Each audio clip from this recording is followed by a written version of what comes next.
Oke, selamat pagi, selamat siang untuk kelas 9. Kita bertemu lagi di pembelajaran pendidikan kewarganegaraan, pendidikan Pancasila dan kewarganegaraan. Nah, akhirnya kita bertemu lagi setelah minggu lalu kita tidak bertemu gitu ya, karena perayaan 17 Agustus gitu. Oke, terima kasih juga untuk kalian yang telah berpartisipasi dalam membuat poster gitu ya, poster untuk ikut memeriahkan hari ulang tahun ke-76 Republik Indonesia. Nah, di pertemuan kita hari ini, kita akan masih membahas seputar Pancasila sebagai ideologi terbuka gitu ya. Kita akan melihat kembali materi 2 minggu lalu atau sebelum kita formatif gitu ya, pertemuan kedua, berarti 3 minggu lalu dong. Iya, wow, 3 minggu ya. Sudah sangat lama rasanya. Nah, kita akan membahas tentang nilai dan dimensi Pancasila sebagai ideologi terbuka. Sebelumnya, Ibu mau mengingatkan untuk kalian yang belum mengerjakan formatif 1, silahkan segera dikerjakan dan dikumpulkan. Ibu tunggu formatif 1 kalian, beserta juga dengan yang remedial, gitu ya.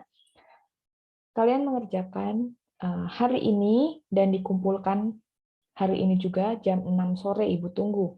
Baik itu yang remedi ataupun yang belum mengumpulkan, gitu ya. Jadi, Ibu harapkan kerjasama dari kalian untuk bisa mengerjakan formatif 1 dan mengumpulkan sesuai dengan instruksi yang ada, gitu ya. Nah, oke. Kita akan masuk review kita di pertemuan minggu lalu, gitu ya, minggu sebelumnya, di mana keterbukaan ideologi Pancasila ini harus ada atau harus mempertahankan hal-hal kelima hal ini. Yang pertama adalah stabilitas nasional yang dinamis, sehingga tidak ada ketimpangan sosial ataupun nasional, gitu ya, ketimpangan yang ada di masyarakat, sehingga masyarakat Indonesia itu stabil, kehidupannya stabil seperti itu. Nah, yang kedua adalah larangan untuk memasukkan pemikiran-pemikiran yang mengandung ideologi Marxisme, Leninisme, dan komunisme, gitu. Nah, karena ideologi-ideologi ini tidak bisa atau kurang sesuai untuk bisa diterapkan di Indonesia, gitu ya. Walaupun ideologi-ideologi ini baik atau ada negara yang menerapkannya sangat baik seperti itu. Nah, untuk mencegah gitu ya, mencegah adanya suatu pertentangan atau permusuhan di masyarakat yang ada.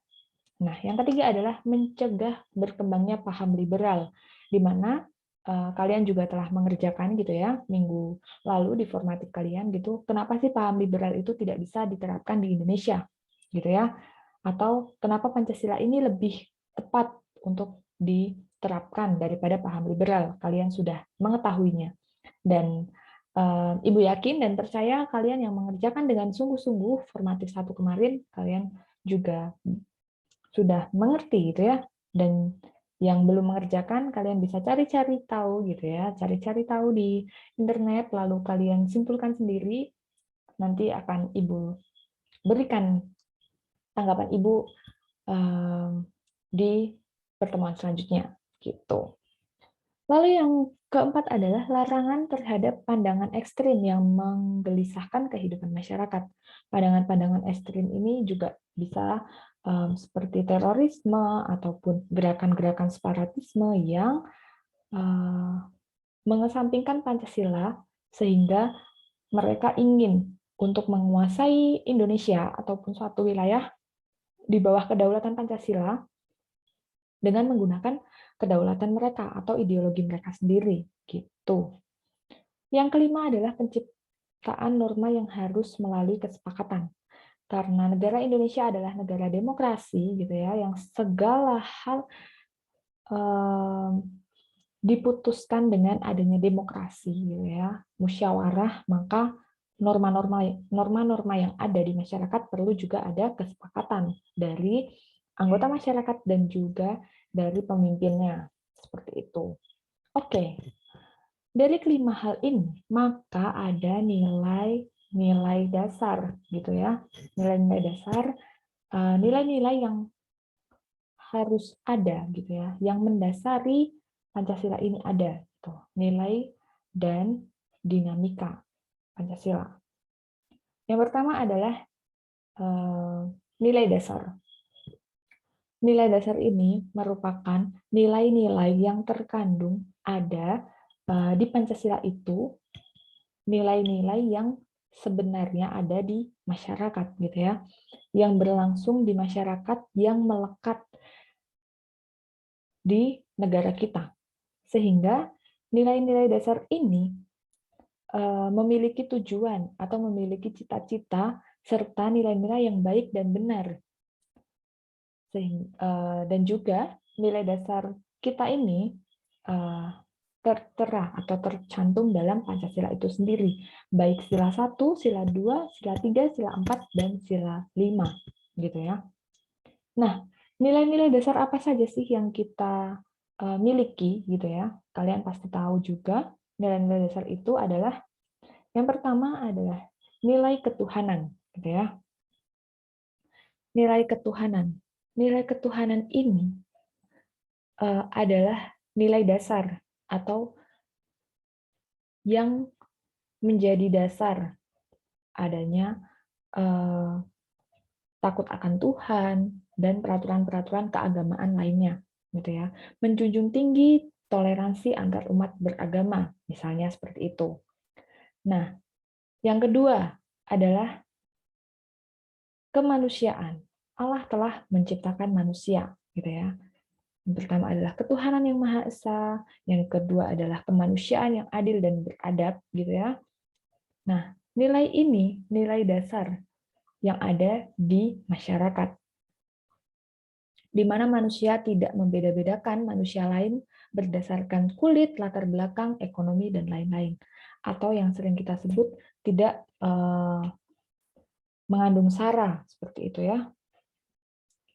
Oke, nilai dasar yang ketiga adalah persatuan. Nah, persatuan ini dilambangkan oleh pohon beringin, gitu ya. Pohon beringin ini yang menyatukan, atau kalau kita lihat gitu ya, pohon besar beringin ini bisa melindungi banyak orang kalau misalnya lagi hujan untuk berteduh misalnya. Lalu atau melindungi hewan-hewan yang ada untuk bisa berkumpul gitu ya.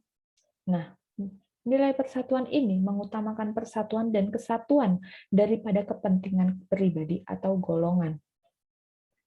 Di sini kita lihat gitu ya bahwa masyarakat Indonesia gitu ya, nilai-nilai luhur yang ada di masyarakat ini mengedepankan persatuan, sehingga banyak masyarakat kita gitu ya mengesampingkan kepentingan pribadi karena untuk menjunjung tinggi persatuan di Indonesia. Nah, yang keempat adalah nilai kerakyatan, gitu ya, di mana setiap keputusan diambil harus berdasarkan musyawarah sampai mencapai kepada kesepakatan bersama, atau kalau kita mau menyebutnya adalah dengan musyawarah untuk mufakat, gitu ya. Oke, yang kelima atau yang terakhir adalah nilai keadilan, di mana bersikap adil terhadap sesama. Adil itu belum tentu sama, gitu ya. Ketika ada suatu permasalahan, gitu ya, kita lihat bahwa permasalahan ini harus dikaji, gitu ya, harus dikaji lebih dalam lagi atau dilihat pokok permasalahannya itu seperti apa. Berbeda pencuri ayam dengan koruptor. Nah, kalau mereka sama-sama dijatuhi hukuman 1 tahun, itu berarti tidak adil, gitu ya. Dan sebaliknya, kalau koruptor saja dijatuhi 1 tahun, itu memang sangat tidak adil seperti itu. Dan itu menimbulkan kecemburuan atau suatu akan menimbulkan konflik gitu ya. Nah, nilai-nilai dasar yang ada di Indonesia ini atau di masyarakat gitu ya, itu tercermin secara langsung, terlihat secara langsung dari Pancasila ini. Itulah yang disebut nilai dasar. Nah, setelah nilai dasar, kita melihat ada nilai instrumental. Nah, nilai instrumental ini adalah penjabaran dari nilai-nilai dasar dalam Pancasila dan dijabarkan dalam bentuk peraturan perundang-undangan dan lembaga-lembaga yang mengatur pelaksanaannya. Nah, kita lihat contoh adalah UUD 1945. Dari nilai ketuhanan gitu ya. Yang pertama, ketuhanan yang Maha Esa.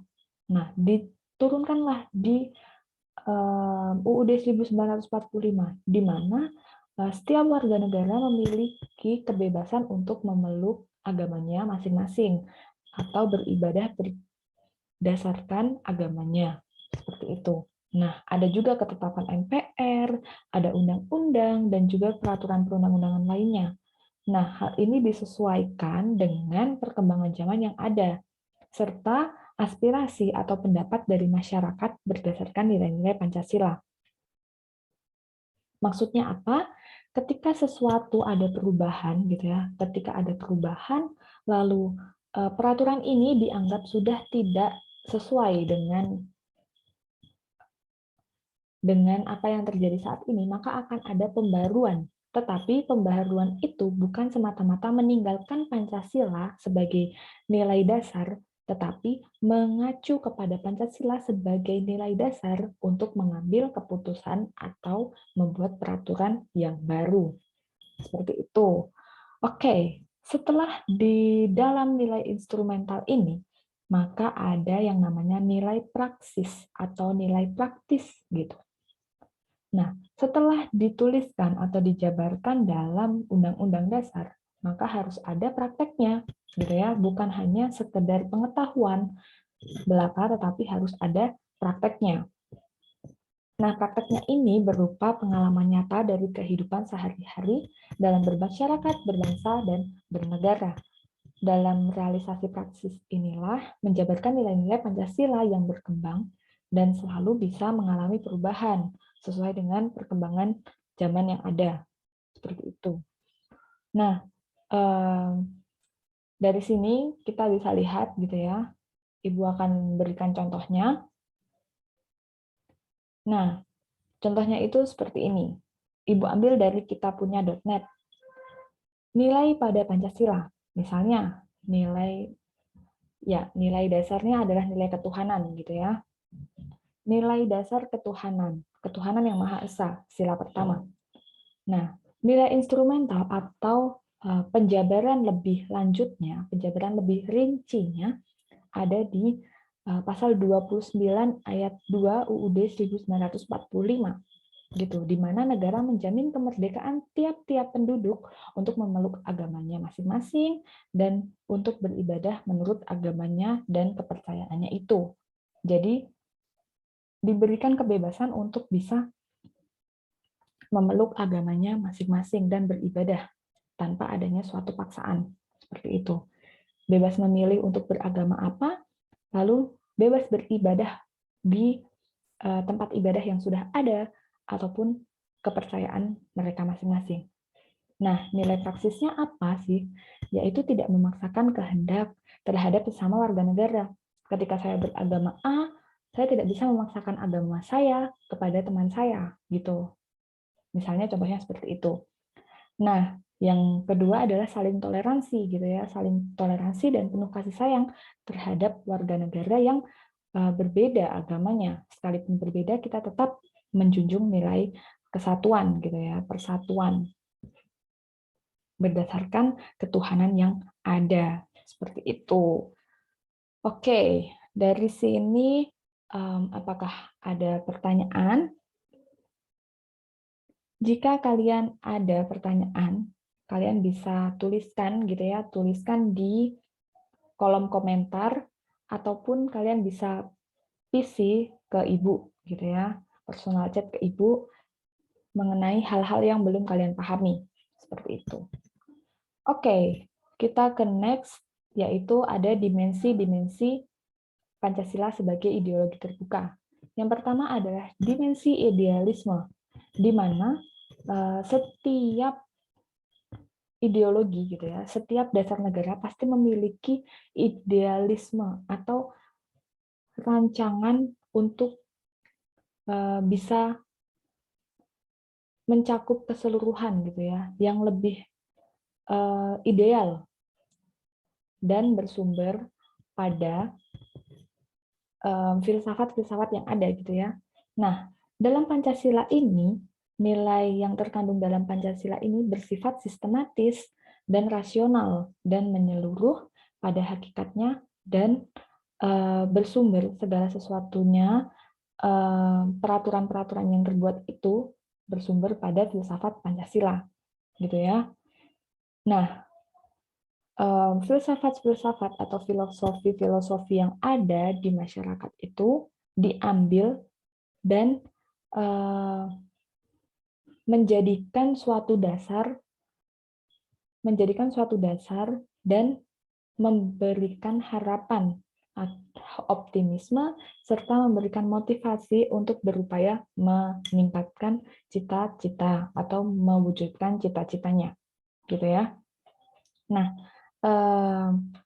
ideologi Pancasila ini, selain bulir-bulir Pancasila itu menjadi dasar, ini juga menjadi suatu cita-cita bangsa gitu ya, cita-cita bangsa di mana masyarakatnya berketuhanan, lalu adil, menjunjung tinggi persatuan, musyawarah, dan juga tidak mementingkan keinginan sendiri gitu ya.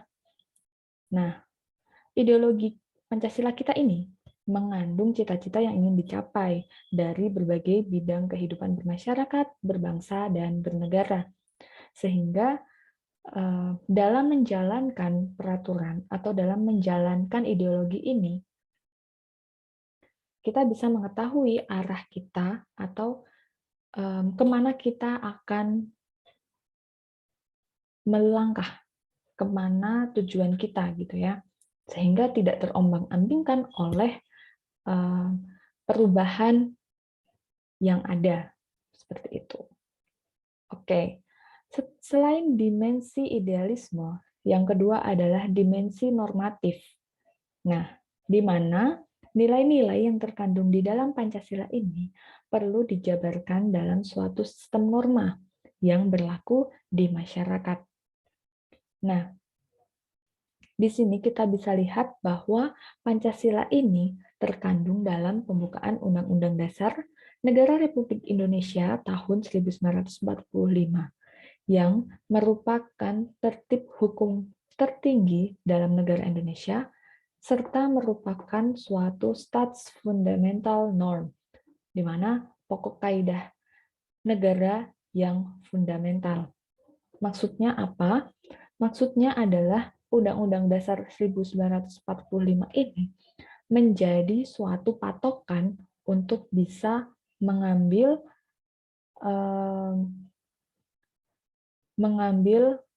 suatu keputusan atau hukum-hukum yang diterapkan di negara Indonesia ini, gitu ya. Nah, dengan kata lain, ya, agar Pancasila mampu dijabarkan ke dalam langkah-langkah yang bersifat operasional, maka perlu memiliki norma atau aturan hukum yang jelas. Nah, dari sini cukup jelas ya, dari setiap nilai Pancasila gitu ya, itu perlu dijabarkan karena tanpa ada penjabaran maka terkesan rancu atau kita bingung nih, ketuhanan itu seperti apa sih yang harus kita lakukan gitu ya. Lalu keadilan itu keadilan yang seperti apa? Nah, untuk membuat itu semakin jelas dan juga bersifat operasional bisa dilakukan, maka perlu ada hukum yang mengaturnya dengan jelas gitu, baik hukum secara tertulis maupun tidak tertulis atau yang disebut norma yang berlaku di masyarakat. Selanjutnya, yang ketiga adalah dimensi realitas, gitu ya, di mana ideologi Pancasila ini harus mampu mencerminkan realitas kehidupan yang berkembang dalam masyarakat, memperlihatkan sesuatu hal yang terjadi dalam masyarakat atau memperlihatkan kehidupan masyarakat sehari-hari, gitu. Nah, Pancasila ini memiliki keluasan di mana memungkinkan adanya pengembangan pemikiran yang baru yang relevan tentang Pancasila itu sendiri tanpa menghilangkan atau mengingkari hakikat yang terkandung dalam nilai-nilai di dasarnya. Seperti yang Ibu jelaskan tadi, bahwa Pancasila ini dapat berkembang, aturan-aturannya dapat berkembang, tetapi tetap mengacu kepada Pancasila sebagai dasar dari pengambilan keputusan atau pengambilan hukum atau norma yang berlaku seiring berkembangnya zaman, gitu ya. Nah, oleh karena itu Pancasila harus mampu dijabarkan dalam kehidupan masyarakat secara nyata dan juga baik dalam kehidupan sehari-hari maupun dalam penyelenggaraan negara. Jadi kita tahu nih hal-hal yang boleh kita lakukan dan tidak boleh kita lakukan. Nah, dasar itu adalah dari Pancasila itu sendiri dalam kehidupan berbangsa dan bernegara. Nah,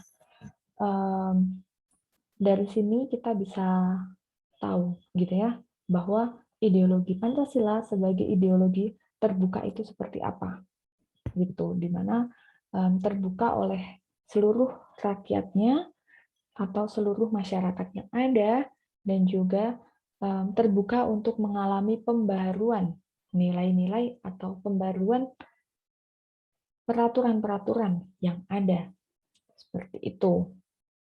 Nah, sekian penjelasan dari Ibu untuk pertemuan kali ini. Ibu harapkan kalian memahami dan juga untuk pertemuan minggu depan gitu ya. Untuk pertemuan minggu depan silahkan persiapkan diri kalian, carilah berita gitu ya, carilah berita-berita yang mengenai penyimpangan nilai-nilai Pancasila gitu ya. Masih seputar penyimpangan nilai-nilai Pancasila. Akan Ibu jelaskan di pertemuan minggu depan, dan persiapkan diri kalian, di minggu depan kita akan mengadakan formatif 2, gitu ya. Oke, sampai di sini penjelasan Ibu. Sampai jumpa minggu depan, dan jangan lupa kerjakan formatif 1 atau menggali lebih dalam lagi supaya kita bisa menjadi warga negara yang baik dan tetap menjunjung tinggi Pancasila. Sampai jumpa, Tuhan Yesus memberkati. Terima kasih.